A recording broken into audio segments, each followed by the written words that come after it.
Yeah. Now, my next guest, the indomitable freedom fighter Tonia Buxton, was one of the brave few, like myself and a few others, who dared to fight back against this country's ruinous pandemic response. That's why it's so terrifying that the COVID authoritarian Remainer, Jeremy Hunt, who championed brutal Chinese-style lockdowns and vaccine mandates, appears to now be running the country. Both requires confidence and stability, and the United Kingdom will always pay its way. This government will therefore take whatever tough decisions are necessary to do so. Jeremy Hunt there. Jez we can, Jez we can't. Tonia, does the future of the country rely on stopping this zero-COVID eco-zealot, Jeremy Hunt? It really does. I mean, we're doing this with smiles on our faces, but I'm really, really worried. Should we remind ourselves of some of the things that Jeremy thought were wonderful? He thought it was wonderful when his sister went back to China and was escorted by officials to her apartment, put into her apartment. Her door was sealed, and she periodically had police coming round to make sure she didn't go out. He thought that was brilliant. He supports this Chinese zero-COVID, dog-killing, inhumane way of being. And this is the man that is allegedly now running the country. It is so petrifying to me. It's so frightening to me that this man is near power. And we don't want him. Nobody voted him in. He was the first out of the leadership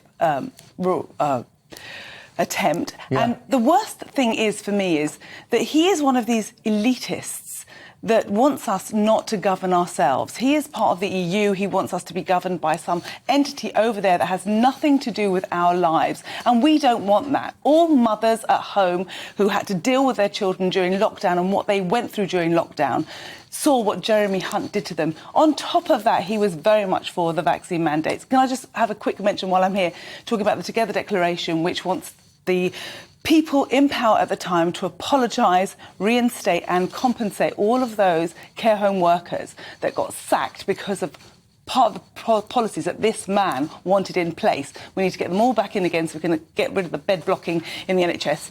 But aside from that, I'm going to go back to Jeremy. Amen to that. Bravo. Well, amen to that. I mean, we've got to start shouting about that. And all these people that want to sweep what they did to us under the carpet during lockdown and move on, we're never going to move on. We're never, ever going to forget what they've done, because, you know what, people are still dying because of what happened during lockdown. People are still suffering. Children are suffering. People are not in work. We've got hospitals overrun because they can't put people into care homes. And Jeremy Hunt was for all of that.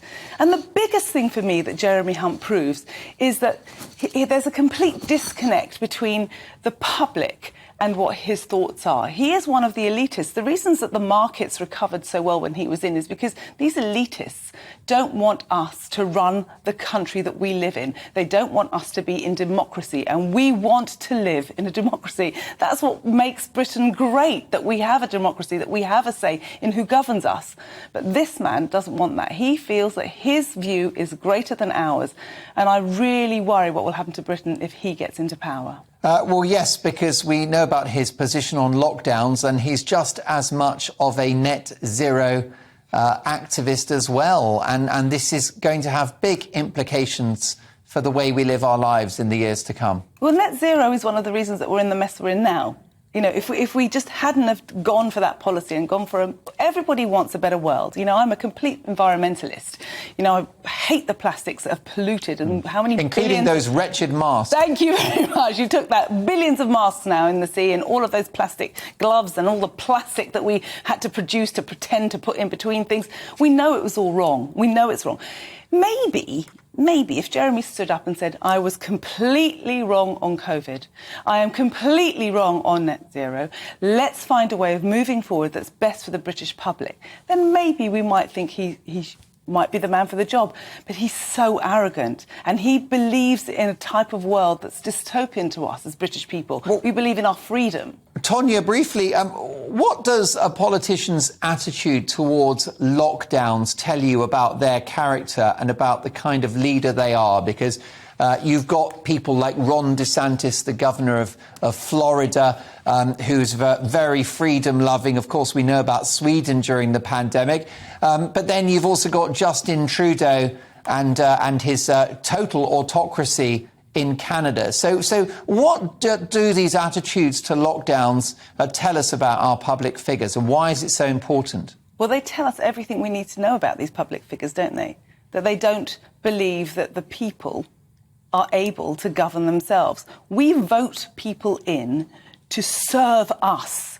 We have not voted you in to tell us what to do, to tell us that we can't see our families or go out or behave in a human way to each other.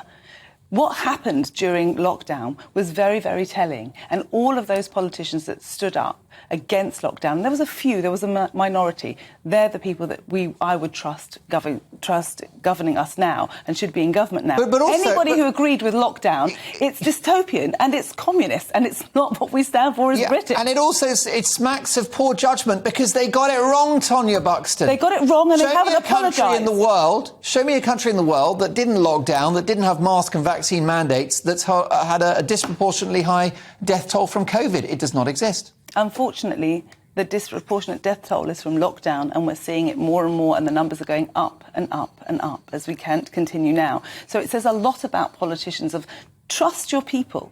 Trust the people that voted you in.